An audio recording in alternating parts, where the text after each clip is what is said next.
দেব রক্ত, রক্তের বন্যায় আবু সাইদের বাংলায় বৈষম্য ঠাই নাই, শহীদ মুখের বাংলায় শহীদ মুখের বাংলায় 24-এর বাংলায় তুমি কে আমি কে, তোমার আমার পরিচয়। পাশাপাশি আমাদের তো কর্মবিরতি, কালকে তো কর্মবিরতি নেই, অনুষ্ঠানের পাশাপাশি আমরা দুপুর 12টায় আমরা রাজপথে কালো পতাকা নিয়ে মিছিল করবো, এটা আমাদের একটা কথা আগামীকাল। আর এরপরের দিন আমরা খসড়া চিন্তা করছি, ইটস নট ফাইনাল, হয়তো এটা আমরা আলোচনা করার ফাইনাল করবো, আপনাদেরকে জানাবো। সেটা হচ্ছে যেহেতু আমরা যমুনা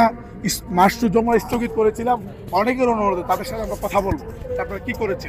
আর যদি ওনারা ভালো আমাদেরকে ফিডব্যাক দেয়, সরকার যদি রেসপন্স করে ওয়েল, যদি না করে হয়তো বা রবিবারে আমরা 12টার দিকে বড় রকমের আপনার একটা গ্যাদারিং করে আমাদের শিক্ষক, শিক্ষার্থী, অভিভাবক, আমাদের যারা ফ্যামিলি মেম্বার আছে সকলকে নিয়ে আমরা হয়তো বড় রকমের একটা মুভ করতে পারি যমুনার দিকে, যদি সরকার আমাদের বিষয়টা বিবেচনা না নেয়।